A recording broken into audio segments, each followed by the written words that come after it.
Bueno, buenas tardes. Vamos a comenzar esta clase, o este encuentro, mejor dicho, que habíamos terminado la semana anterior en el tema de la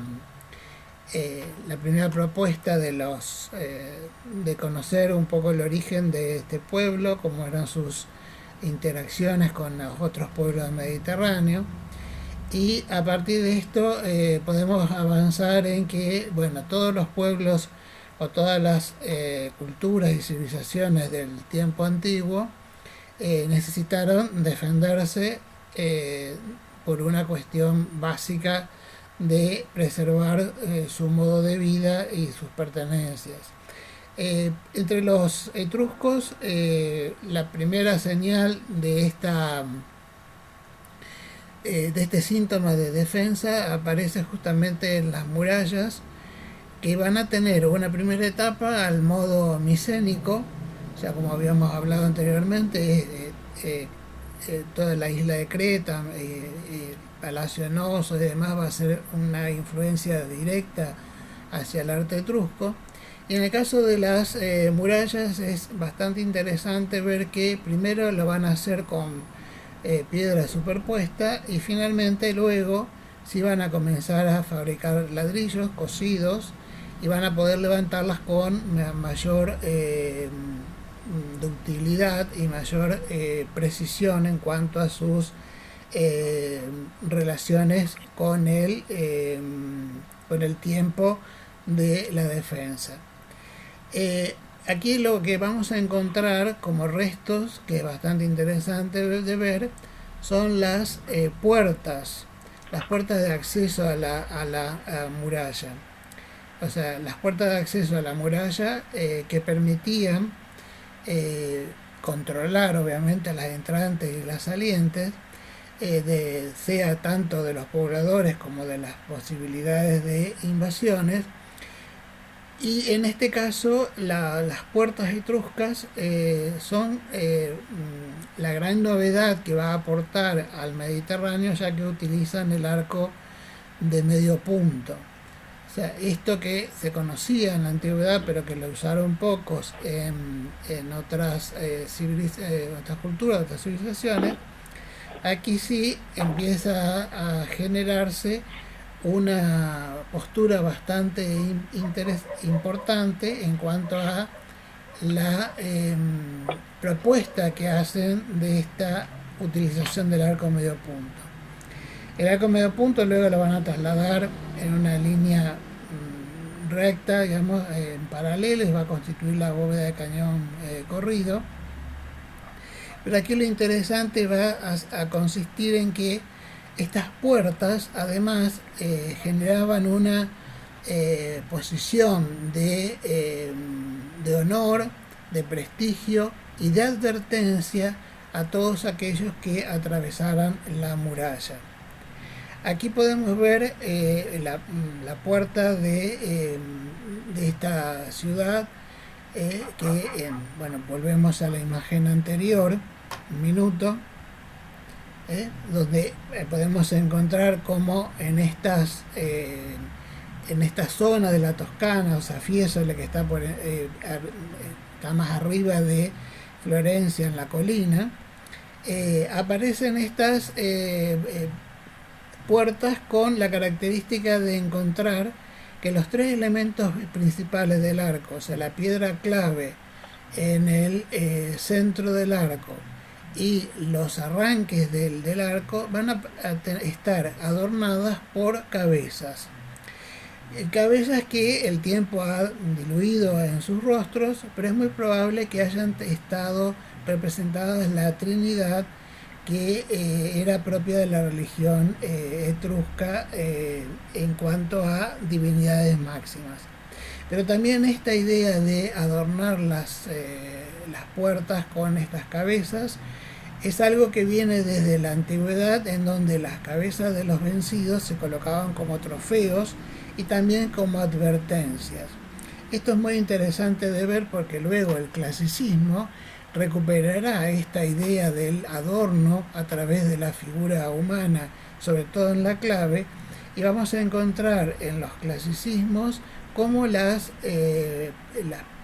puntos medios del arco de medio punto aparecen estas figuras, generalmente femeninas, que están adornando la piedra clave y que parece simplemente que es un ornamento. Pero tiene toda una significación que viene desde tiempos muy lejanos. Y aquí podemos ver, aquí podemos ver cómo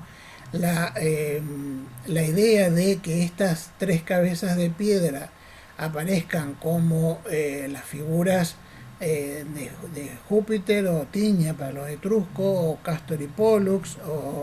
o Uni y Minerva, que eran las divinidades protectoras, van a ser siempre como una llave de entrada para que los que atraviesan esta puerta sepan que la ciudad está protegida por estas divinidades, pero también tengan una advertencia de ese recuerdo que si son vencidos, sus cabezas se expondrán en la muralla. O sea que realmente es una actitud hostil que después, con el tiempo, va a ser más aliviada en cuanto a su significación, o en cuanto a su representación, mejor dicho, pero el origen de estos ornamentos que se van a ver luego en el mundo romano y posteriormente en el clasicismo, viene desde la época de los etruscos. Aquí tenemos la Puerta Marcia en Perugia, donde sobre la puerta etrusca de arco medio punto se coloca otro paño que ya es romano. Y aquí podemos ver cómo la muralla deja de ser simplemente un muro de piedra superpuesta para tener la rigurosidad geométrica que admite la utilización de piedras ya fabricadas y profesas.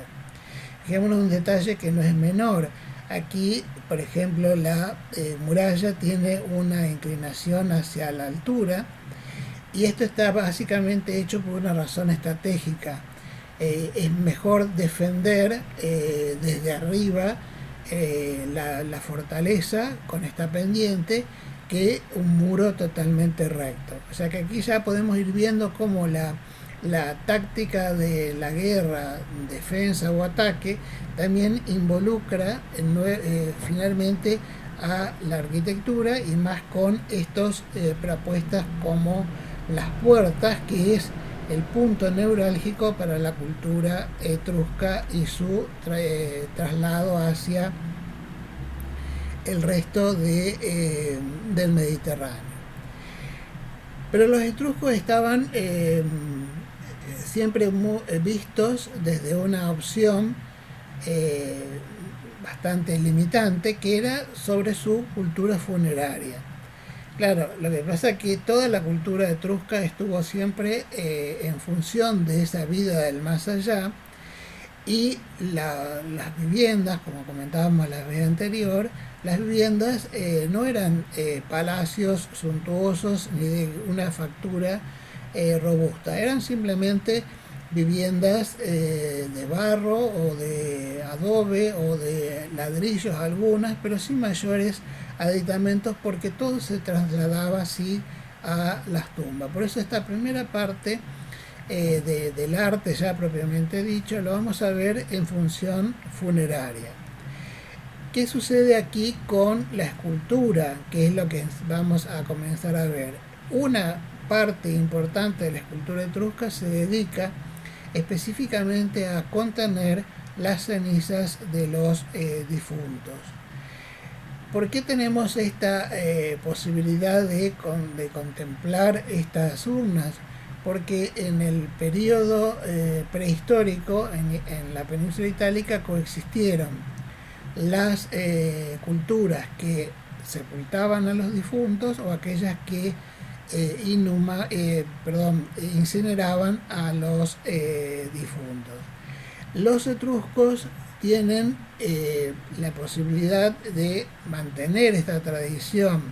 de contener solo las cenizas del difunto, y a partir de ello van a elaborar una escultura muy particular que son las urnas, y que es el antecedente más inmediato a la escultura romana. Si bien vamos a ver que hay intercambios con los griegos arcaicos y también los griegos helenísticos, ya aquí podemos ver que estas urnas funerarias, que podían ser de arcilla, de bronce o de otros materiales, presentan un rasgo que es definitorio.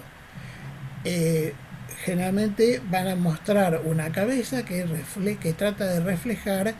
un retrato del difunto, con lo cual ya estamos viendo que la idea de quizás de lo tosco o grotesco de la escultura etrusca, como se calificó en algún momento, está lejos de ser tosco o grotesco. Simplemente es una escultura que trata de mantener lo más fielmente posible los rasgos del difunto. Así, las urnas funerarias, que podían ser en piedra o metales o en arcilla cocida, van a ser una caja contenedora con una tapa donde se va a representar a una figura generalmente reclinada, y tanto la caja que contiene las cenizas o la figura reclinada son elementos básicos para poder comprender los pasajes que hay entre el mundo griego, el griego antiguo, griego helenístico, y luego lo que va a ser el mundo romano. Si observamos en estas tres urnas funerarias, vamos a ver que todos tienen una actitud muy calma. La mujer hasta tiene la posibilidad de hasta como ocultar su rostro en un síntoma de pudor, porque está prácticamente desprovista de vestimenta, aunque esto no era tan común entre los etruscos, tener pudor en la desnudez. Pero sí vamos a poder ver que a medida que vamos viendo las urnas funerarias, van modelándose con mayor plasticidad estas figuras. En la parte inferior de la urna aparecen los altos relieves con distintas escenas. Por lo general van a ser escenas o religiosas o bien escenas de guerra, y esto es algo que después se transmite junto con la cultura helenística hacia el resto del Mediterráneo. Grecia, Atenas y demás influye grandemente en la cultura etrusca,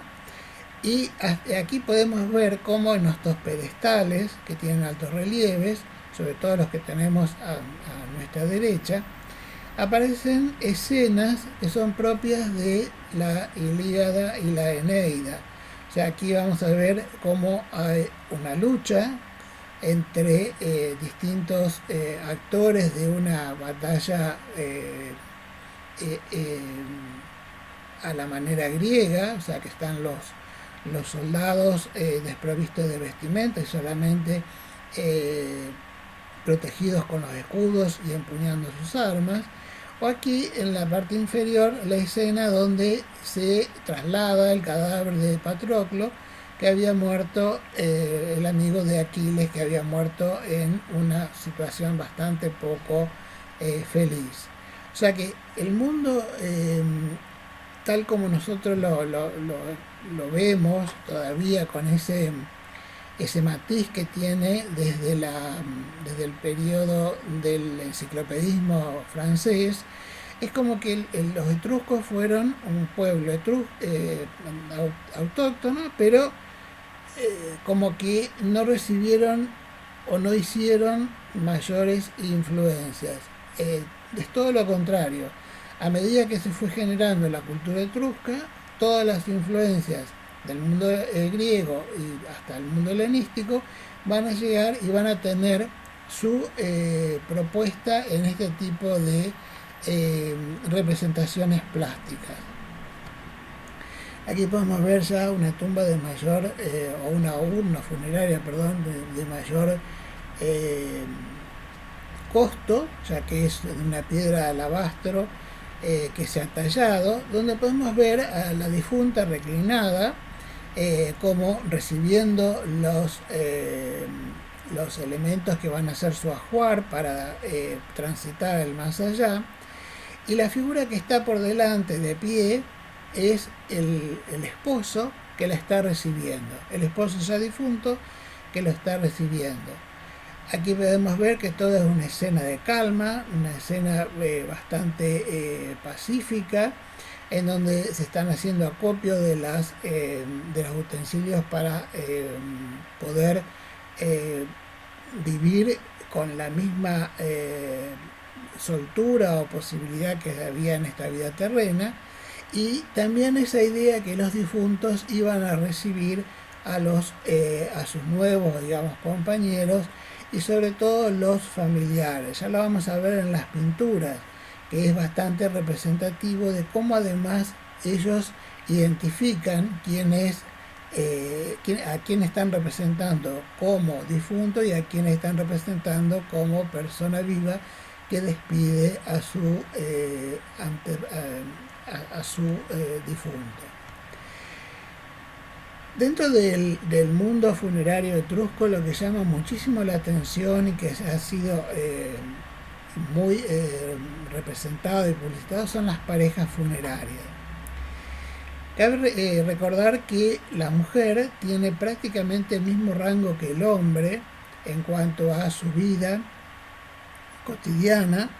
no en cuanto a la vida política, pero en su vida cotidiana tiene muchas más ventajas o posibilidades que obviamente la mujer griega, pero también como la mujer romana. O sea, la mujer etrusca podía recibir herencia, podía tener reuniones con otros individuos de la comunidad, o sea, con los hombres y demás. Y esta idea del matrimonio casi como una unidad que se mantiene a ultratumba se refleja en estas urnas funerarias realmente bellísimas, en donde se van a ver generalmente el hombre reclinado y la mujer por delante, pero siendo acompañada o sostenida con la mano del hombre en la espalda o en el hombro, lo que da esa idea de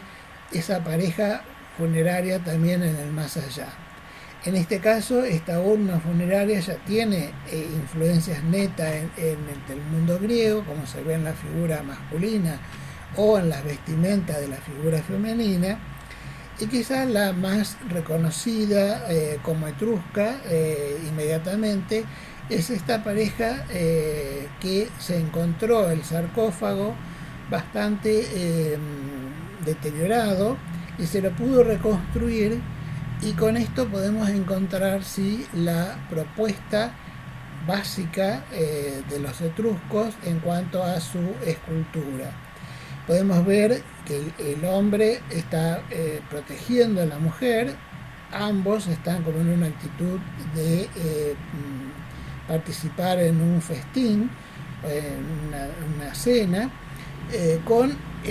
imágenes que reflejan una cierta autonomía respecto al hecho trágico que después se le confirió a la muerte. Aquí vemos en otro ángulo la misma pareja y podemos ver la expresividad de las manos de la figura femenina, la idea también de esa protección, porque el hombre es el que está sosteniendo a la mujer con su abrazo y sobre todo de fortaleza, y ya podemos encontrar unos rasgos muy particulares que pertenecen a la escultura etrusca netamente, que es ese perfil bastante aguzado, con los ojos almendrados y los tocados o peinados que van a ser bastante elaborados y luego se heredarán en Roma, y finalmente los tocados, sobre todo los femeninos, van a ser prácticamente como una moda que se impone y se imita. Esta pareja también funeraria es interesantísima para ver en qué sentido. Que los etruscos se han apartado del ideal griego, o mejor dicho, nunca lo asumieron. Son más prácticos, son más inmediatos en cuanto a lo que quieren representar, y justamente estas esculturas tienen la particularidad de mostrar al difunto tal como fue, sin tratar de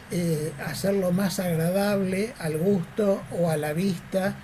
al gusto estético o a la vista de los que observan la tumba. La expresividad directa que tienen estas figuras es uno de los puntos más importantes en cuanto a la relación que después va a tener el retrato en el mundo romano. Los romanos heredan el retrato en el mundo del mundo etrusco, y luego en la relación de este paso de las culturas, que nos vamos a encontrar que en el neoclasicismo se recupera del arte romano la técnica del retrato. O sea, la idea de presentar la figura humana tal como era es propia de los etruscos, alejándose del ideal griego de la suma perfección, o de esa situación totalmente fuera del contexto casi terrenal. Y aquí podemos ver hasta lo que podría tildarse casi de grotesco, los rasgos típicamente humanos y que tienen cada uno de estos personajes representados en las tumbas. La idea de la pareja funeraria también se observa en este friso de una estela o de una caja de cenizas, a las cenizas, y que tiene el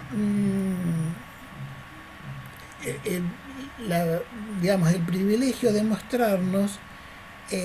cómo los etruscos estaban representando las figuras animales, los carruajes y también el acompañamiento de esta pareja funeraria que va a tránsito hacia su última morada. Realmente es para detenerse a mirar cada uno de los detalles, cosa que lo podemos hacer con más calma en otro momento, pero vamos a poder observar cómo ya la representación naturalística de los, sobre todo de los caballos, o bien del carro con su rueda de 4 ejes, ya nos está dando la idea de esa mixtura entre lo que puede ser la escultura griega, fuera de los ideales, y ya la escultura etrusca, que primero fue en arcilla y luego ya pasa al material más consistente en la piedra. La arcilla permitía también la policromía. A veces nos parece que el mundo antiguo es un mundo incoloro, o un mundo que tiene una tonalidad, como pasa en los templos egipcios, en donde solamente se conserva la piedra sin ningún tipo de coloratura. Pero realmente el mundo antiguo explotaba de colores. Y aquí podemos ver algunas urnas funerarias en donde la terracota se policromó, y en esta idea de la coloratura que se fue perdiendo, el neoclasicismo termina transformando toda esta explosión de vida que tienen estas culturas a través del color en algo más frío y más opaco. Esta idea de la coloratura la podemos ver en altos relieves, o bien en la reconstrucción que se ve en la parte baja de un fragmento también de una urna funeraria, que es una batalla, pero con una coloratura sumamente intensa. Los colores primarios están a pleno, y a su vez podemos ver que en la parte superior, en ese friso, aparece en el centro una figura alada. Una figura alada que luego el cristianismo lo va a reformular como los ángeles, pero que también esto nos trae a relación de que estas figuras aladas se resolvían, o mejor dicho, resolvían aquello que los romanos después llamaron los genios. Esas entidades espirituales que no tenían forma de corporizar, y a partir de darle una figura humana y dotarlas de un par de alas, le daban esa inmaterialidad que la materia obviamente le estaba proponiendo a quien podía observar esto, que era en realidad una idea. Dentro de la escultura funeraria que podemos ver de alto relieve o de las parejas funerarias en las urnas, también están los recipientes que contenían específicamente las urnas. Y aquí podemos ver, como en la primera imagen, la relación de los rostros con sus expresiones, más la vasija contenedora, que en algunos casos aparece como un apoyo, un sitio para reposar, como habíamos visto en las tumbas en la vez anterior, y en otros momentos es simplemente la urna para poder disponer en algún tipo de enterratorio. Los etruscos no sepultaban el cadáver directamente en la tierra, sino que así cuando no tenían esas tumbas como domos o demás, lo que podían hacer era sepultar estas urnas y cubrirlas con un yelmo, con un casco de guerra si era un varón, o algunas prendas del ajuar femenino si era una mujer, o también los niños. Pero la escultura etrusca va a tener rasgos muy propios, y luego se va acompañando de la fusión con el mundo helenístico, hasta llegar a un punto en donde la relación entre la escultura y la de base etrusca y la escultura de base romana va a ser muy difícil de poder hacer un corte o una distinción neta. Aquí podemos ver el Apolo, aquí podemos ver Hermes, perdón, el dislate, y un busto en donde está desde el Apolo, desde la idea casi arcaica griega, vamos a llegar a los bronces que están más relacionados con el mundo romano. El Apolo de Veiges es una de las esculturas más afamadas del mundo etrusco. Es una escultura que no estaba hecha para adornar una vía pública o un espacio abierto, simplemente se colocaban en los templos, sobre todo en la cima de los tejados. Y aquí encontramos esta característica fundamental de los rostros etruscos, esa sonrisa enigmática, algo que en el mundo griego no aparece, que es más hierático, más puro. Aquí ya aparece con una cierta sonrisa irónica, y justamente esto es lo que lleva a pensar de esa fusión de culturas, sobre todo por la vestimenta, la posibilidad de encontrar que los miembros inferiores ya están en movimiento, pero como son esculturas de terracota necesitan tener un soporte que las haga realmente más rígidas. Es por eso que entre las piernas aparecen estos soportes verticales, como si fueran troncos de árboles con adornos, y nos permite elaborar una visión de estos yacimientos arqueológicos que fueron excavados por Alessandro de la Seta y demás arqueólogos. En toda la zona de Europa, con las excavaciones que se comenzaron a hacer a fines del siglo XIX y principios del XX, se recuperó esta vida etrusca y, como decíamos la vez anterior, un poco relacionada con la idea de resolver un mundo nuevo. O sea, los etruscos tienen influencia, pero también relacionan sus propuestas con su modo de vida. Y su modo de vida era realmente ver, probablemente con una cierta ironía, esta vida. Y aquí podemos encontrar que este Apolo, que fue prácticamente conservado intacto por haber sido sepultado desde la antigüedad, nos está mostrando cómo resuelven el retrato con las fisonomías muy características de esta etnia. O sea, los ojos rasgados, esa sonrisa casi irónica, el tocado de la cabellera abundante y con trenzas y otros tipos de ornamentos. Y en el Hermes podemos encontrar que es muy similar al Apolo, solo que aquí hay una expresión un tanto más festiva. Es muy poca la diferencia que hay entre una y otra escultura. A veces hay que encontrar el punto justo como para dar la tecla en esta postura, porque podemos llegar a confundir el Apolo con el Hermes y a partir de esto se puede transformar en una cierta confusión la resolución de la escultura etrusca. Vamos a cerrar aquí esta primera etapa para poder abrir el segundo enlace, ya que nos quedamos sin tiempo, y avanzamos en la próxima, en el próximo ingreso. Así que cerramos por ahora y nos volvemos a encontrar dentro de unos minutos.